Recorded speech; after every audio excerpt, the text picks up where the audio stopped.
हजारू अधिक गोरु उद्धार करी पुलिस जिम्मारे देले स्थानीय लोके। ए घटना हेउछि मयूरभंज जिला सारस्कणा अंचलर। एही गाय गोरु को चलाई चलाई नेउथुले किछि लोक। एही घटना रे 11 जनकु अटक रखिछि पुलिस। गतकाली झारपोखरिया थाना 49 नंबर जातीय राजपथ रे सारस्कणा हाटरू कलिकता अभिमुखे एही गोरु को निया जाउथुला। आज भी बहु गाई बलद निया जाउथुला। लोके देखि समानंकु अटकाइथिले। पुलिस को खबर देई उद्धार गोरु को जिम्मा दिया जाइछि।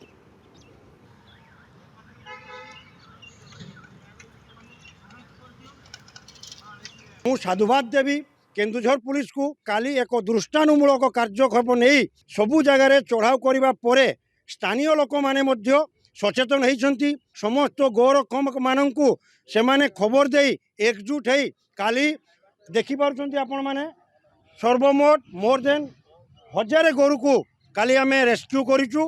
यह एक बहुत बड़ सफलता अंचलवासी मानक हमको 8टा पाखापाखि कल आसला जे एमती जगार गोरु चले चले 700-800 पाखापाखि नौ मो पिला जितकी नहीं आसी पहुँचली। तापर आम अधा रास्त जो आगे गोटे गाँ वाला अटकई सेठू माफिया मैंने धमक चमक दे किसी छड़े नेले आम रास्त किसी गोरु को रेस्क्यू कलु। तो गणिनु फिर भी 250-300 पाखापाखि हे किसी आहरी रास्त रहीगले आम आनी पार्लुनी। जितकी सब 11 जन तांकर टीम रे जो खेदेवाई आसते पैसा 200-300 खेदेकी नौले से थाना स्टाफ उठे माफिया मैंने सब फेरार होती।